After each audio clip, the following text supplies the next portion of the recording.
You are listening to The Pilgrim on the 405 with Will Christ. Join him as he and his guests discover how businesses thrive in California. Well, welcome to The Pilgrim on the 405. We're going to be talking today with Mark Michael, who is CEO and co-founder of DevHub Technology in Seattle, Washington. So welcome to The Pilgrim on the 405, Mark. Hey, thanks for having me. So, Mark, tell us a little bit about DevHub. What do you guys do at DevHub? So, DevHub is a software as a service platform. So, in the cloud, and big companies, brands, and their agencies license the platform to build out a lot of websites and/or landing pages. So is all this done in-house, or do you have people, are you outsource this to around the world? No, everyone's here in Seattle. But basically, since we're licensing the platform to somebody, right, they're using the platform to actually build the sites. We're not actually building any sites for anybody. Ah, I see. Yeah. So tell me a little bit about how this got started. Every mistake in the book, basically. That's how it got started. Basically, my co-founder and I, who's been Daniel Rust, who has been my business partner since we were 17 years old, we had a kind of web development shop, from about 16, 17 years old all the way till about, in our mid-20s. And we always wanted, to kind of have a, quote-unquote startup or tech company. But we also know that kind of making money to keep the lights on is kind of important. So we always figured if one of our ideas could get funded, then, we wouldn't be doing client work. We'd be doing, our startup or tech company kind of full time. At that point, we had sold kind of two-ish, you can call them companies, but really more or less apps to two different companies. One of those companies we had sold to was like, hey, can you build us like 15 websites? We're like, sure. Daniel built the platform to easily create 15 plus websites, without having to do the same things over and over by, kind of dragging and dropping and whatnot. And that's the very intro to the whole story. Well, so is your platform anything like Square or those kinds of simple drag right, but no one's doing that behind it. Like if you log into the actual platform, that is exactly what you see: drag and drop onto the screen. But no one's really using those tools. Like they're using those tools to create the one kind of what we would call like a master template, but then using Google Sheets or APIs to fill that those blank spots in to generate a lot of something, right? So think like large financial services company, 14,000 plus financial advisors, creating those kind of sites for them. Basically, once the look and feel or structure of it's set, all they're doing is inputting the image, location, phone number, all that stuff in there, and it's auto-populating those 14,000 sites. Ah, nice. Yeah, stuff like that. So are you basically working them with commercial or B2B kind of things? Yeah, 100%. And we have as of today, just over 121 enterprise clients. Really? Yeah. Well, how many people do you have working with you? 13. 13. So who does the sales for all of these? Me. Well, tell me about them. Me, one other guy, and I always say my CTO / co-founder, Daniel.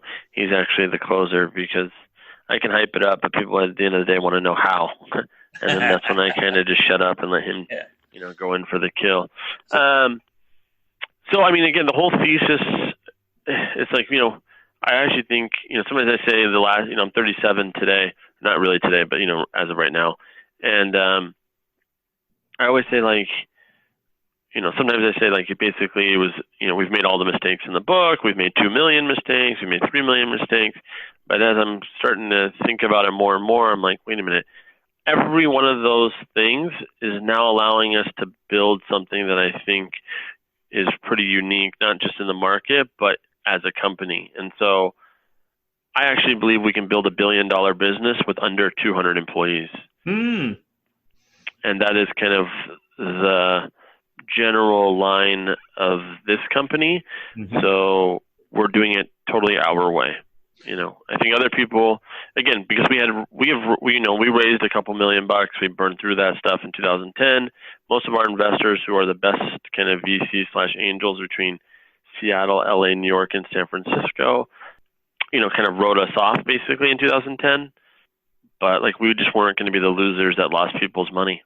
And so since the fact that we're still around, I guess 9 years since then, and they all thought their money was gone and dead, and because they're real investors, they're not, it's not friends and family being like, "Where's my money, Mark?" It's real investors like, "Shit, we took a bet, it didn't work out, it's over." And then now it's like, "Holy shit, we made a bet, and these guys are still in business, and they should have been over.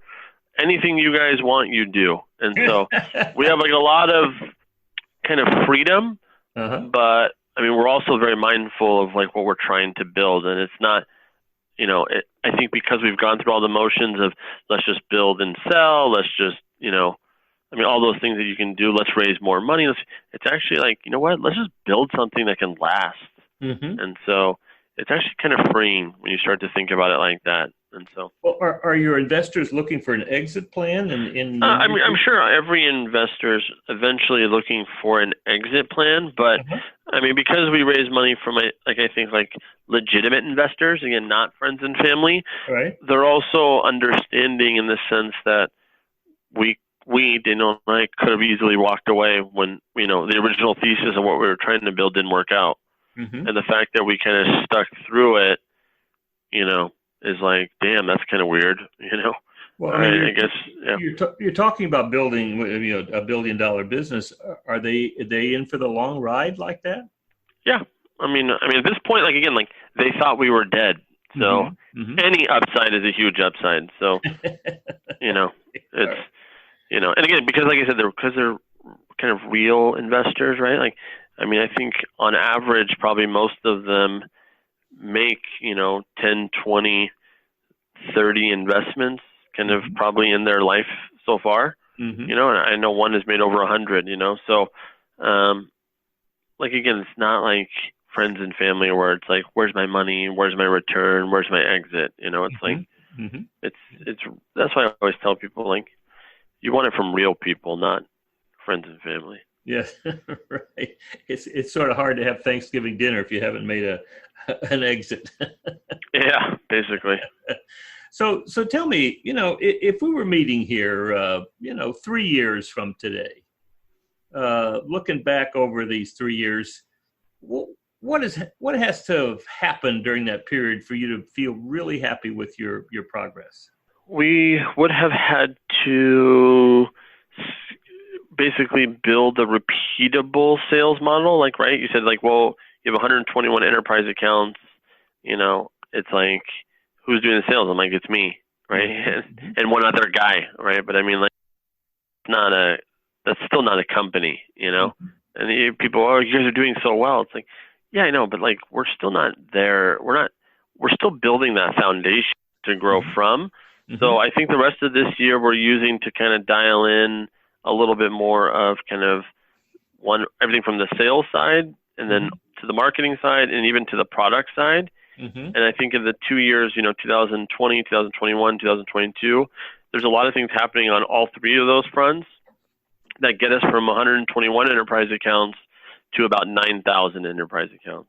And that's everything from, getting more specialized. So right now, I think we're in about 12 different industries. So segmenting that stuff out, or those kind of use cases out in financial services, in hospitality, in manufacturing, in healthcare, automotive, segmenting kind of what our platform does across those industries, and then selling against that with some type of kind of industry knowledge versus keeping it generic as it is today, like sites and landing pages. And so that all helps. Once at 9,000, what I want to tell people, and I guess this is on the record if I say it on this, but what I really believe is that anyone that we do business with, actually do business with, that's a customer at around 9,000, I think all of those people deserve to fly private.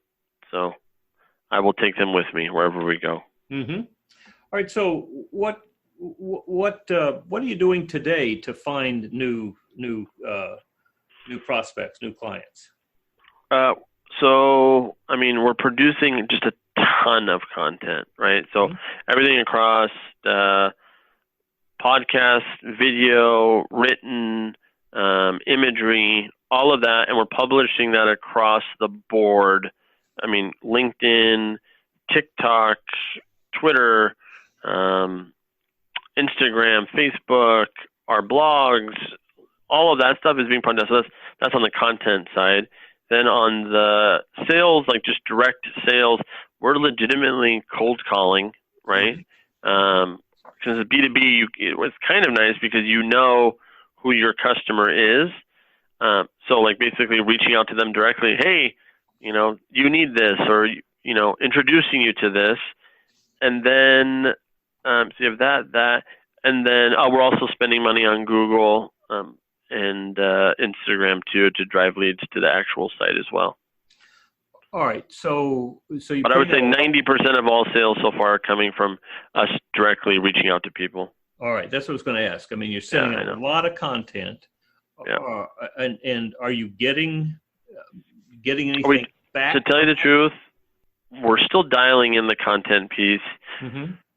I would say we've gotten better. I mean, every day we're getting better and better and better. But let's just say we started this about 6 months ago.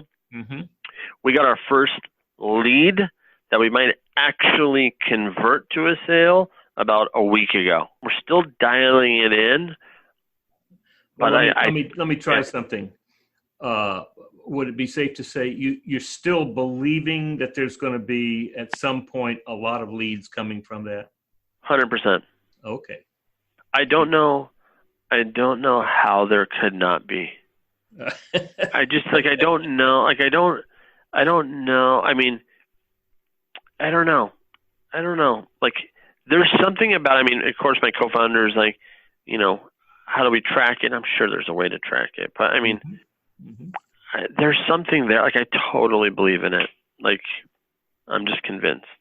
Well, I know there's a lot of people who are spend a lot of time on it. But see, the problem is so again, I also say, when I said 2-3 million mistakes, right? Like, I think you can look 1 year or 2 or 3 years ago, I forgot, you can check our blog. I don't remember exactly what year it was. We literally published a blog for 365 days a year, right? Right. Yeah. And, 365 days, like literally the whole year, every day. I mean, published on New Year's, on Christmas, I mean, name it, Thanksgiving, we were publishing, I was addicted to it, And of course, like, nothing really happened. Right. I mean, actually, zero happened. Right. Besides, I think I got a little bit better at writing. I mean, that's what happened. But then, like, we started to kind of just change the tone a little bit.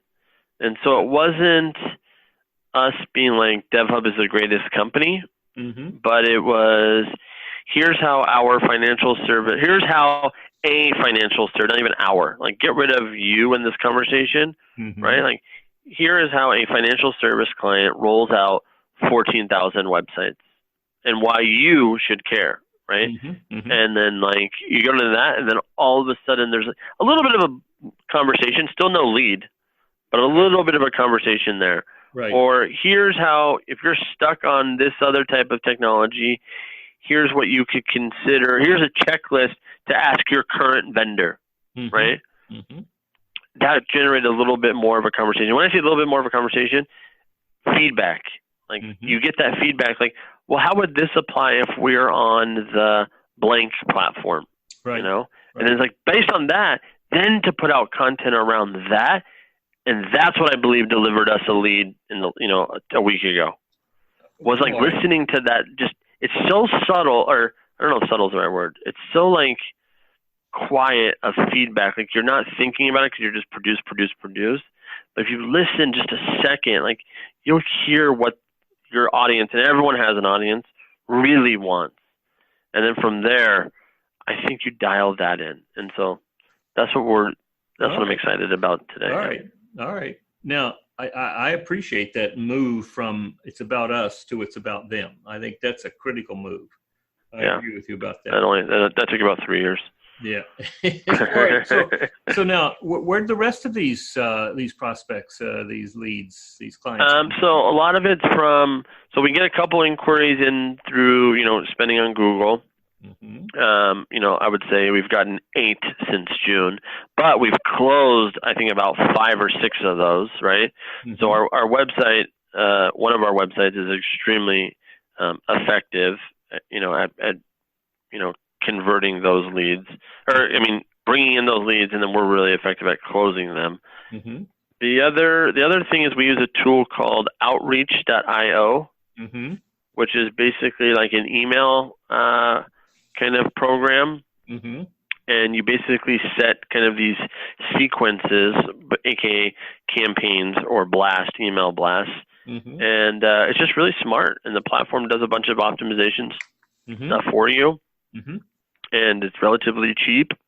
And, you basically build a database from 1 million sources to build a database. But I would say LinkedIn is probably the best. And then from there, you kind of turn it on and watch what happens, see what people are responding to, adjust messaging. And that brings in a bunch of leads too. That brings in probably about 50 deals a year. Oh, really? Yeah. And so you said that you also did cold calling, right? Yeah, I do it.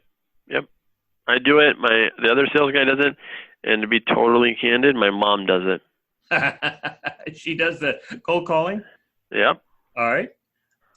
So basically, what we do is, we have our database, right, that we're emailing. We have our database based on an industry. She's from the travel industry, so, we have her focused on hospitality. And, I always say, the first call, don't sell them nothing, right? Going back to, it's not about us, right? It's like, hey, we're leading to whatever their title is. We're, we're reaching out to leading SEOs in the automotive space, letting them know that RallyMind is a product used to build 10 to 60,000 landing pages. So really quick, RallyMind is DevHub is a huge platform. It can do 1 million different things. Of course, no one wants to hear that because at the end of the day, to us, a site is the same, whether it's in this industry, that industry, structurally it's the same, but people want to know you specialize. So we've spun out this thing called RallyMind, which is focused around landing pages. And so anyway, that's the product I'm talking about. So when we cold call somebody, it's like, hey, Megan, calling leaders in the healthcare space, letting them know that RallyMind is a tool to build 10 to 60,000 landing pages. Not selling you anything, Megan, letting you know that it exists. That's it. You wait for a second, right? And Megan's like, great, thank you. That was the best call I've ever had in my life, bye. Or Megan is like, hey, well, who the hell needs 10 to 60,000 landing pages? Well, Megan, I'm glad you asked, and then you get into it. Or it's, get the hell out of here. Or it's, you don't get a hold of somebody, right? So there's nothing there. So where are you getting your names from that your mother is calling? Again, LinkedIn. Just searching on LinkedIn and. Well, it's there's 1 million tools. There's a tool called Datanize out there. There's a tool called Discover.org. I think they're all using LinkedIn at the end of the day to get their information. And so now, when your mother finds somebody who's interested in it, does she what passes it to me? Passes it to you. All right. So tell me what happens. So basically, if she finds somebody, like say in the hotel or cruise line or whatever in hospitality, it's like, hey, Steve, thanks for making the time. I always say 10% of the people we talk to actually need us, because obviously we're talking about 10 to potentially 60,000 of something. Obviously most people don't. So this call is strictly informative for you to understand these different use cases in your specific industry. And if anything, you just have it in the back of your mind. So when this comes up in the future, you know where to turn, And then Steve's like, oh, that sounds great. I would love to learn more. And then we show Steve, what Holiday Inn is doing and what this cruise line is doing and what, this car rental company is doing. It's like, Steve, does any of that does any of that fit into your world? Oh, not really. It's like, hey, no problem. Let me know if you want me to send you any examples. You mind if I follow up in a month, You follow up with Steve for, the next 2 years. And then, or it's like, does any of this fit in your world? It's like, oh, we actually do have like this one hotel group that's been looking at this thing to do promo pages. Is that something you do? Yep, here it is, blah, blah, blah, blah, blah. How much does this cost? And it's like, I'm actually never shy about talking about the cost, it's like, it starts at $499 a month, and it's like, is that a lot or is that a little? It's like, I don't know. It's like, but typically what you're trying to do is get Steve to, this example, Steve, to get someone else on the next call, because Steve will never make the decision by himself. Not in the enterprise world. I have not seen so far 121 deals plus a bunch that didn't go through. Not one person makes a decision, by themselves. Right. I mean, there's one person that's an advocate for you for sure, but they still need like somebody else to like vet this out. That call is when I loop in my co-founder Daniel, who talks, very matter of factly, if that's however you say that analogy. All right, so you're talking about in the next 3 years, 9,000 accounts. So what is it that you're going to change to get that 9,000 accounts? I mean, it's like your mom calling every one of them. Well, no, I mean, it's actually just ramping up across all those channels, right? Ramping up the content, ramping up email, ramping up the calling for sure, ramping up across the board in terms, like, I actually believe the content side will start to produce more. And then of course on the paid side, is dialing it into more industry specific solutions, right? Because it's still general today, which is what we started to build out literally today. Here's how this looks in the healthcare world. Here's how it looks in financial services. It's kind of building out and then spending money also against that as well. So versus like a generic story, a more kind of focused story, and seeing if that can bring us in the additional leads. And the good thing is all of our current customers are almost always growing. They're not, they're not just sitting idle, which also helps a lot. Well, that's not going to help you get to the 9,000. That's going to keep you strong with the 121. Is that right? I mean, 100. Yeah, I mean, technically. So the 121 is kind of interesting, right? So when we license the platform, let's say to an agency potentially is working with multiple brands, right? So when we say 121 enterprises, right? So that's like, I mean, to name drop a couple, let's just say Alamo and Nationwide, right? Like if you call Alamo and Nationwide, be like, hey, I heard you're powered by DevHub, they'll have no clue what you're saying. Right? I mean, if they listen to this, they'll still have no clue what to say. But the agency that works with Alamo and the agency that works with so you have about 6 agencies, and through those agencies, you've got your 121. Is that what you're saying? Well, I'm just saying like one agency can represent 6 different brands. Okay. Right. We have, I think we have just over, 40, 50 agencies, I guess. Well, how did you get those agencies? Exactly what I just said, basically. Cold calling, emailing. Well, all right. Now, is that the most lucrative channel for getting accounts? It is, in the sense like it's a really good foundation to build from. I don't know if it's the most lucrative long term. It's like we always flirt with the idea of going direct to a brand. The problem is like the deal will only be that big, right? I think it's one deal versus the agency. And agency is kind of a loose term for a lot of different types of companies because it can be an IT company, it can be a consulting company, it can be a lot. We just blanketly call them all agencies. Right. But yeah, and so it's interesting because they'll bring us into multiple deals that they're, chasing. And I don't know, there's something to that versus like, the one deal with Alamo, like that's only worth that one deal, right? I mean, it doesn't really get much bigger than that one deal, but one deal with that consulting firm is potentially 6 deals as long as we keep our mouth shut. Right. Okay. So that's my question. does it make sense to spend more of your time working with agencies? I still think, in the short term, I still think it does. Well, no, in the short term can be 3 years. I don't know. Well, okay. So, if you're looking at agencies and an agency could give you 6 accounts, that takes a lot less effort than getting 6 different accounts, right? Yeah. Am I making sense? Yeah, but also sometimes the sales cycle is a little longer, and so. Now, does the agency take any of the of your cost? Do they? No, they typically mark it up, or they just eat it. Okay, so it doesn't affect you. Whatever they do doesn't affect you. Not our pricing. It doesn't affect, no.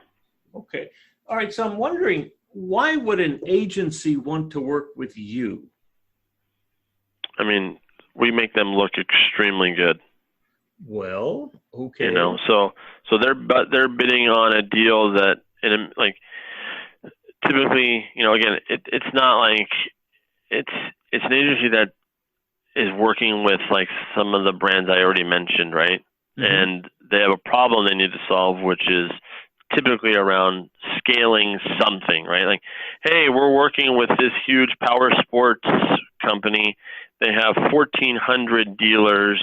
They're on 6 different platforms, and, we want to move them all over to WordPress, but we found you guys. Can we use your guys' platform to do that? The answer is yes. Here's how you migrate them. Here's all the responses you need for that RFP. Here's, everything. Basically, here's everything you need. Go win the deal. All right. And that makes the agency look really well. Right. Now, that's our only job. Do those agencies tend to work with similar size companies that have similar needs? Sometimes. The thing is, I actually believe there's about 900,000 plus brands in the world, and we are spread all over the world. So, every once in a while there is an overlap where they're all bidding, or 2 of them, or the most we've ever had is 3 of them bidding on the same deal. But that's happened one time in at least the last 9 years. Mm-hmm. So it just doesn't happen that often. Well, when an agency is looking to do the kind of things that you are doing, they're looking to do that for their client. It's possible that another agency could be using a different, they're going to move them to WordPress or something like that. Do you have competition? Do you have competitors? I actually believe that we kind of live somewhere in this place where no one's paying attention, right? On the low end, you have, WordPress, maybe platforms like Unbounce and other kind of landing page, maybe platforms on that side. Mm-hmm. Then on the high end, you have Oracle and Adobe and Sitecore and a bunch of other ones. Mm-hmm. So in a weird way, I guess we can kind of compete with both ends of the spectrum. But if someone was really looking at what it is they're actually trying to do today and forever, I think we would be the only game in town. But obviously everyone considers both those, and they also consider to build it themselves, right? If you're an agency, how much more lucrative is it for you to say, hey, I'll build out 14,000 pages or sites for this client, pay me, versus them under most of the smarter ones realizing that, shit, what a headache for us to build it and maintain it. Mm-hmm. And so that's why they white label our platform. Mm-hmm. Well, I'm just curious about that, because it seems to me that it's the agencies who have the clients right now.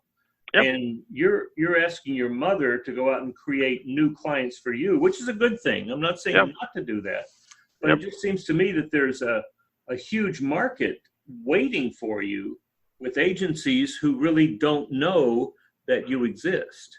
Oh, listen, trust me, I'm calling on agencies. The other guy's calling on agencies. That's what we do. Oh, yeah. Okay. So when you call on agencies, what do you tell them? Same thing. We start off with the RallyMind product, right? Hey, do you need a tool to build out, 10 to 60,000? Well, not do you need a pool. Hey, here is a tool that you need to build that you can use to build 10 to 60,000 landing pages with. And that's what we start with, because if we start into the whole, websites and this and that, like it's again, like no one's paying attention today, right? Like, so when you start with websites, they think you're just some outsourced firm that's like building websites. Like, no, we have that covered, So we found that when we start off with something around landing pages, as that evolves with their clients and they start to ask us about microsites and other types of, websites and franchise this and whatever, and we got them. Yeah. It sounds like it. So what's the biggest danger? What would get in the way in the next 3 years of you getting those 9,000 accounts? Cash flow. Yep. All right. So what do you do to deal with cash flow? You build up a really smart team, a very small, dedicated, smart team in Seattle, right? That's paid ridiculously well, that can handle 121 to 150 clients and maybe even more. And you hoard cash a little bit in the next 2, 3 quarters, 4 quarters, and then you try to make the smartest bets you can. And if you can make 10, 20, 30, 50, 100, 200, 300, 400 different small bets that start to pay, over the next year or so, I think you can get to 9,000 I'm not going to say easily, but pretty easily. Well, now you have a team there that's capable of producing it, right? Right. And so is the concern, would the danger be that your sales team doesn't generate the business? I think the danger is in the short term that some of the bigger deals, fall off. That's like the very short term, right? But again, for the record, that could have always happened. Yeah. Right. I mean, that could always happen, but it's just in the short term, because of the way we kind of scaled it this year so far, it is a little bit more like, God, that would suck. It would have to be like 1 or 2 or 3 big ones at the same time, Well, why do deals fall off? What's behind the deal falling off? They go in different direction. They decide there's not a to couple. do it at all? No, I mean, what happens? I mean, there's a lot of different reasons why things happen, but one of the things is like, our platform can do a lot, right? And because we don't have the end relationship with the brand, right? The brand is asking potentially that agency, hey, can you guys do this? And the agency's like, no, we can't do that, and we're not part of that conversation when the answer is really yes, we could do that, right? And since, the agency sometimes doesn't want to spend more money, right? Because they're making money on something totally different than us, that they, eventually their client is like, screw this, we want to move this piece of the business somewhere else.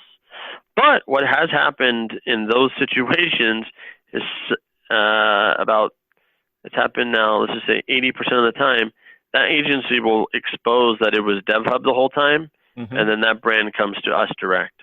And then the brand's like, well, can you guys do this, this, and this? It's like, yes, we've been able to do that shit for 3 years. Where have you been? They're like, oh, well, these people are like, well, they're really good people. But the answer is yes, we can totally do that. Oh, okay, we'll stay with you guys. Okay.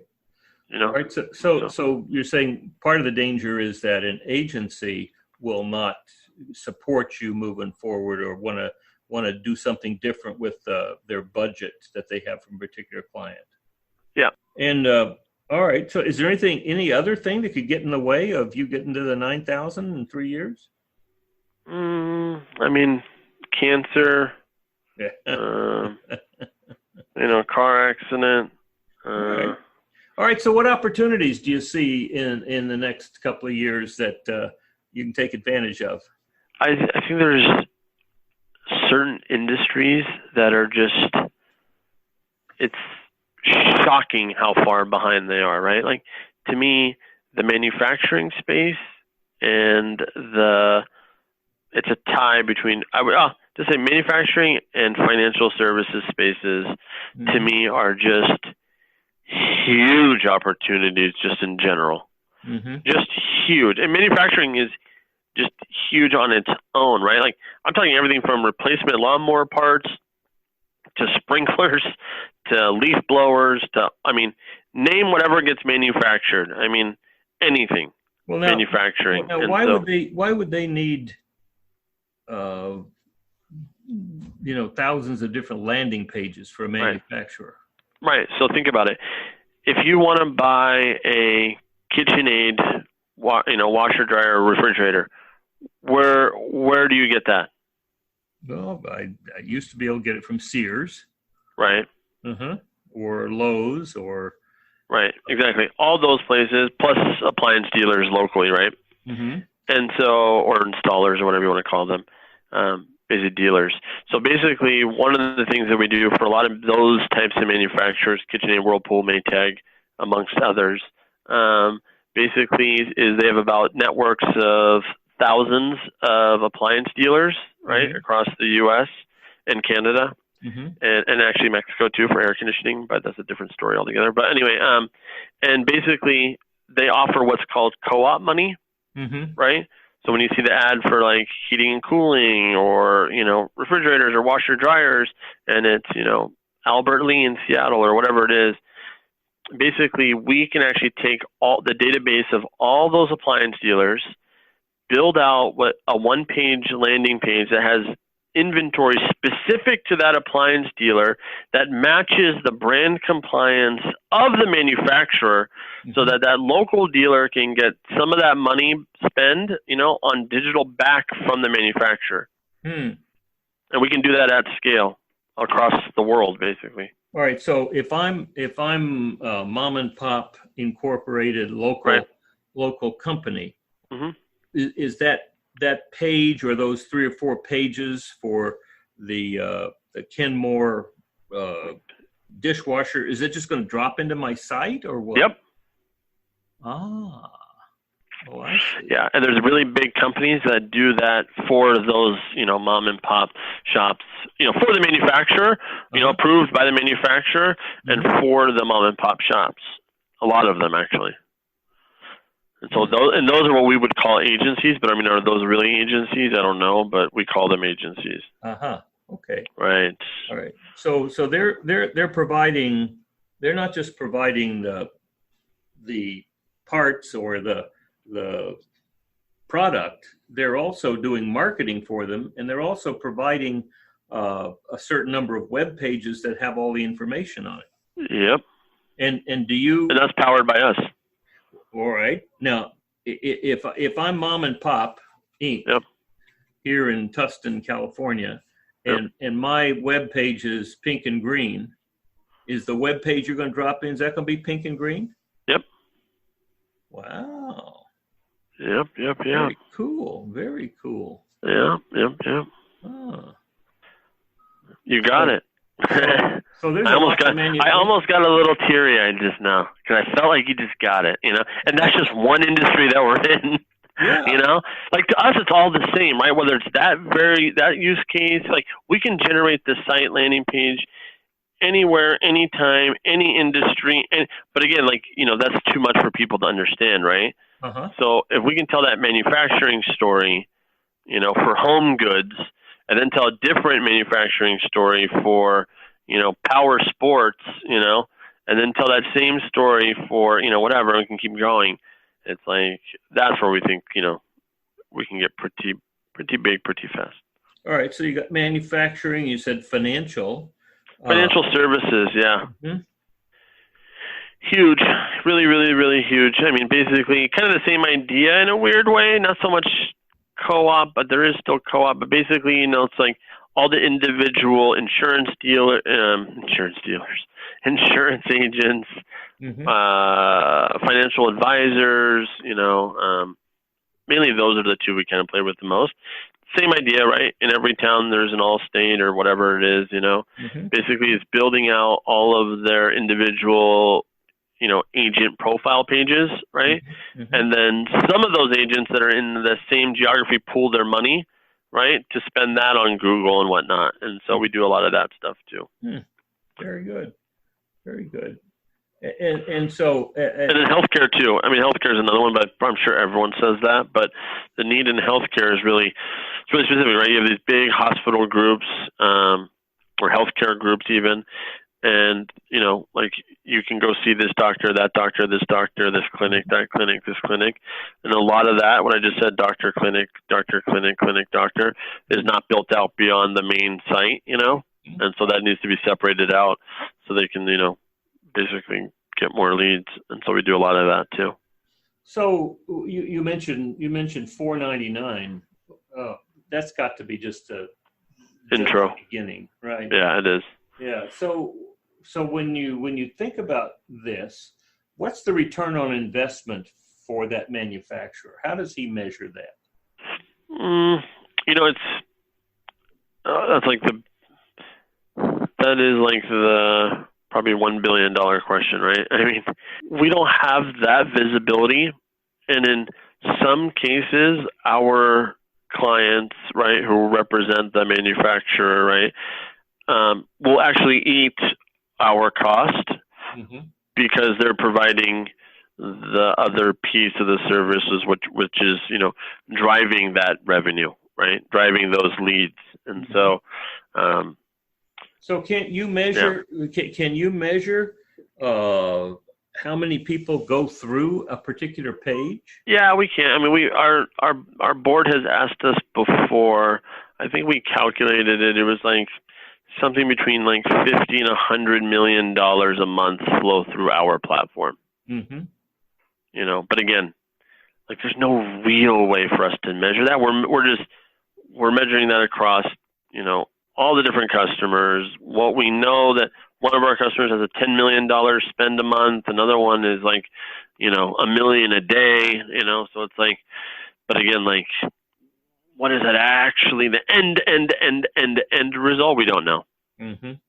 Right. We can see that a form fill happened, or an appointment was booked, or the product was clicked, but, beyond that, we don't have that visibility. They do, but we don't. Well, now, before they use you, what are they using? Nothing. They're using nonsense. They're using Unbounce or WordPress, or they're not scaling it the way they should. So they're doing one example for mom and pop, right? Or trying to do one example for mom and pop, but people are used to seeing the ugly green and pink, and like meanwhile you're saying, you want to get that same Kenmore thing, but it doesn't look like the same, place that I'd be getting that Kenmore thing. So it's like, it's just sloppy. I mean, there's just a lot of not smart people out there. I mean, what are you supposed to do? Right. I mean, it's corporate America, for God's sakes. Half of them don't do anything. Since you're in Seattle, I mean, you're in the smartest part of the world, right? I mean, that's. And we're only smart because we've learned it the hard way. That's why I don't think it's smart. I think it's stupid. But but again, like I would never be able to talk like this unless we're doing it, or we've done it, or or we realize what not to do. Yeah. More of it's not what not to do. So. Well, I'm curious. You've outlined 3 different, what seems to me to be major niches: manufacturing, financial services, and healthcare. How are you going to approach them? You're not just going to turn it over to your mom. No, my mom just, she's retired. I mean, she's in Mexico right now, for God's sake. She's doing a good job.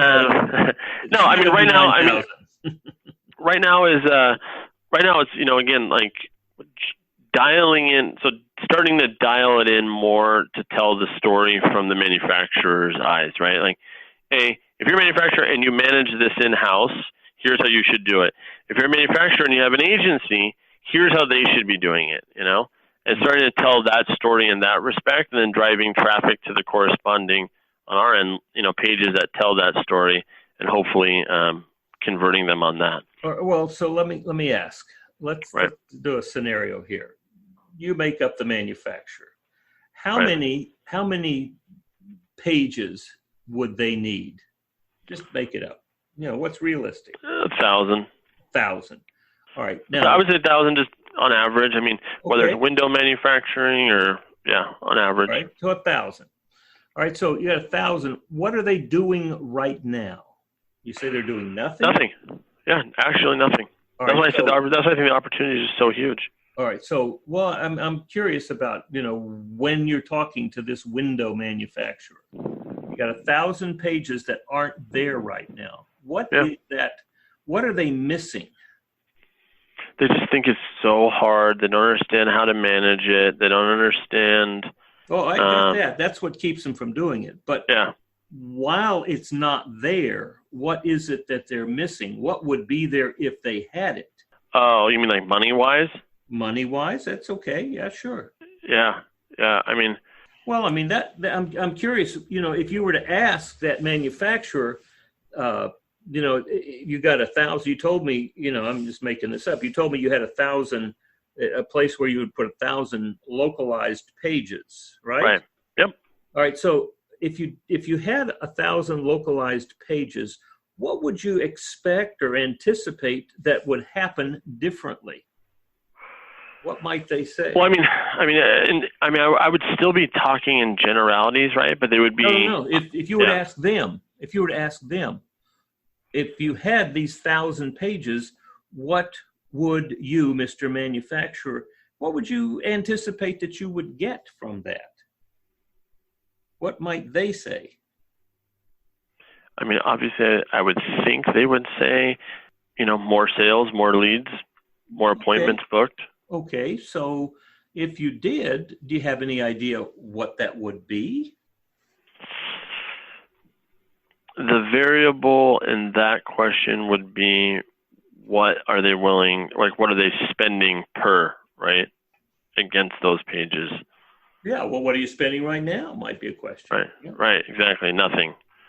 Okay, so now, if it were 1,000 pages, roughly, what might that cost them? I would say it's somewhere between $50 and $200 a page. So that in a weird way, that's still considered like a micro budget, So it's like, they're going to have people that hopefully are spending way more than that, But I would say 50 to 200. I would say it's closer to 200. 50 is like just you're literally just $200,000. So the 200, yeah. The question I would wonder, it would be, I'm wondering, Mr. Manufacturer, if you're going to spend $200,000, what would you need to be getting from this in order to feel delighted that you're spending $200,000? I'd be curious as to what they thought they would be getting, what they would need to get in order to justify that. You're totally, and those are the conversations that we're not a part of, right? We're just providing, we're providing the tech to the company who's making that same pitch, and we're not part of that pitch. All right. So that's why I was pushing you on this. You've got the manufacturing out there. Can you go directly to the manufacturers? We can't. The problem is we've been kind of burned here and there because the part that, honestly, this is a very smart interview for the record. Thank you for this. That is the part that I personally struggle with, because at the end of the day, we're not the ones driving. We're not the ones doing the spend against those sites, right? We're just doing we're just standing up those pages, and then some other company, typically like when we say agency, they're the ones doing that piece, right? Let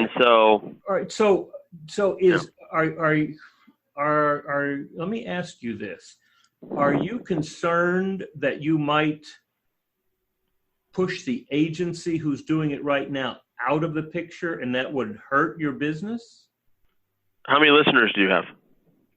Thousands. Then the answer is no. About two? You can read. Anyone who just heard that exchange can read between the lines, right? That's obvious. All right. So that's my question. Yeah. No, you're totally right. It's a very that's why I told our board, in July. I said, listen, it's not now, but in the short term, and the short term can mean 3 years, eventually we will have to go direct. All right. So I but we're not there today. All right. So you're not there today. So here's a question I have for you. I'm really curious about this. are there agencies, could you put together a group of 10 to 20 to 50 agencies who would really work very closely with you, and you would help them approach manufacturers, and you could help them build their business? Right. And that is that 100% yes. The answer is yes. And that's one of the benefits, I will say, to having what we've been doing in the last 3 to 6 months of producing more content, especially on LinkedIn. That's I'm fine. I'm not against the content. I think that but you're not going to get to 9,000. No. But what that content has done for us, which is not a direct lead, is we've repurposed most of that for our agency partners to then push out via their channels. All right, that's good. What I'm curious about is building a relationship with some of those agencies to help them approach approach manufacturers to build their business, even if it means taking away business from even other agencies. So that you really have 100%. And to say to the agency at the very beginning, look, we're going to work with, you make up the number, 25, 50, we're going to get to 9,000 customers. And we're going to work with 50 agencies. But you got to qualify to be part of our premium agency relationship here. And that means, and you start laying out what your expectations are, and then you say, and we're not going to put you in a place where you have to walk in and make all the pitch, because we know that you haven't been through enough of the stuff we've been through to be able to answer all the questions. So we will promise never, as long as we're partners, we will not go around you. We will work with you to approach these manufacturers, but we want to be present in the room when you're talking about our solution. Yeah, I got goosebumps. You're totally spot on. And in a weird way, we've done that a couple times. But the part that we've not done is formalize anything, right? Yeah. Like, we've been in the call when it's the technical call with their client as part of their team. Yeah. But we've never formalized it so we see the entire end-to-end pitch, right? Because you guys are the experts in your solution. Yep. They're not. Yep. And they could have the best intent in the world, but when they get in there and they start being asked tough questions, they can crumble because they don't have the experience. Yep. Because what happens is they start fumbling around. Everybody else starts feeling uncomfortable because they're feeling uncomfortable, and they just say, well, let's not talk about this for right now, and it's gone. Yep. So that what I've heard people say, and I thought this was a really interesting thing when they said, when somebody said, well, we're going to take it to somebody else to make a decision. What I've heard a couple of people say is, well, look, let me tell you a little story. When I am in front of somebody who has a problem, or they have an expectation, or they're looking for a solution, and they have money, that when I'm in front of them, I come away 80% of the time with a decision. Sometimes it's no, but I always know why it's no. But 80% of the time I come away with a decision. Now, when somebody else has to take it and sell it for me, it's 20%. It's not because they're not good at selling. It's because they just don't have the expertise at dealing with all the variables that are involved with this solution. So here's my question. This is what they used to say. So I've heard them say, so here's my question, Mr. Agency, or Mr. Have to go to somebody else to talk. Which do you want? Do you want an 80% chance or a 20% chance? And that's when they start thinking about bringing them into the conversation. Yeah. So you want to set up that for us, or I'll make all the intros to our top agency clients. You started. They want to hear from you. Trust me. Well, you guys are strong up there. Tell me what your strengths are in getting toward this 9,000. What are your strengths? Honestly, we're just bulldogs, right? Like we don't care. People say no, whatever. We just keep rallying forward, Yeah. And I think we're so good at following up with people that whether they need it today or a month or 6 months or 9 months or 2 years, like we've just been there the whole time. So when they're ready to pull it, pull the trigger, it's like, oh yeah, obviously. Well, if you're going to get 9,000 in 3 years, that means you're going to have to even if you looked at it just rolling it out, that'd be 3,000 a year, right? Right. So again, there's the piece of this whole thing that maybe I failed to mention or whatever. There will be a self-serve option for the product too, and that hopefully is the end of first quarter next year. Okay. So you've got follow up like a bulldog, and you've got a self-serve is coming. Well, it just sounds like you guys are very comfortable. Is that a strength? I think we do better when we're uncomfortable. Oh. I know. It's a really weird thing, So like right now, I said, what's the one thing that can bring us down is cash flow, assuming that nothing weird happens there. But we're really kind of using this time to, really make sure that we're solid here as a team. Before, I'm not gonna lie, but one of those deals, the reason why 9,000 is sort of whatever. One of those deals, one of 121 can be worth $1 million. Right? So it's it's always a really weird. That's why our board was like, hey, maybe it's dollars that flow through your platform that you should use as a metric, right? It's okay. You were the one who said 9,000 accounts. Yeah, I know. To me, it is. It is because it represents about 10% of the overall what I think the market opportunity is. But well, what all I was looking for is what is it that you are dedicated to getting? Well, you mentioned $1 billion. Well, yeah. To me, I guess it's probably more around revenues then. So obviously it's closer to 100+ million bucks. Okay.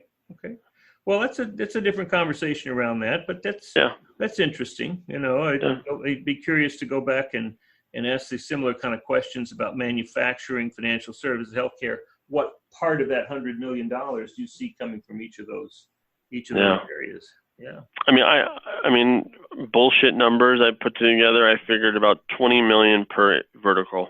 And there's about 12 different verticals/industries. Okay. All right. Well, if we had more time, I'd be curious about how you see ramping that up, because it sounds to me like your platform it will carry all of this. That doesn't have to be built out. But it sounds like this is really a sales effort. Yeah, 100%. It's always been. Yeah. It's always been. Yeah. I'd be curious. The shitty part, don't forget, the shitty part is that because you're growing, because we don't, if today the story is go fundraise, pretend that this is your story today, right? If the 2 years, 50+%, year over year growth in the last 2 years for sure. And maybe this year we doubled even, I don't even know yet, but, what's it called? Then it'd be really interesting, but because we have the legacy of, previous investment and stuff like that, and it's you're only able to make these kind of smaller bets, right? With 1 or 2 salespeople, right? Or 1 or 2 more engineers, at a time, you know what I mean? It's not like we went and raised 50 to 100 million bucks or 20 million bucks and, are able to kind of play that, spread a little bit longer, right? You can sell someone at $4.99 and, in 3 years make that money back, right? But you have at least cash in the bank to float that. We don't have that luxury. We cannot make a wrong decision right now. Well, I hear that. What I also hear is that it's possible to be doing sales with the best salesperson in the world, and they got a high commission and a low base, and that would help you move forward. Sort of. I mean, maybe. I mean, we've made a lot of those mistakes. You know what I mean? Like, we've done it that way. We've done it high base, low commission, or high base, high everything. And it's I don't know. Maybe we don't have the patience. When people don't produce in 3 to 6 months. Let me ask you a question. Yeah. How many salespeople in your life have you hired? Call it 10. All right. You told me that you had hired 10 people, 10 salespeople, and none of them were superstars at the end of it. So if you were looking for a superstar, would you think that you would make sense to depend upon somebody like you to find that person for them?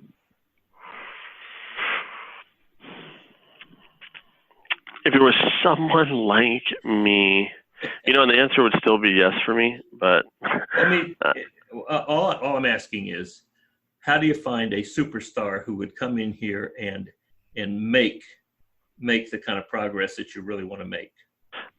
And I actually believe that we have that person right now, or at least 1.5 of those people right now. Oh, great. Well, that's good. Yeah. Sounds like you're comfortable and you're on your way.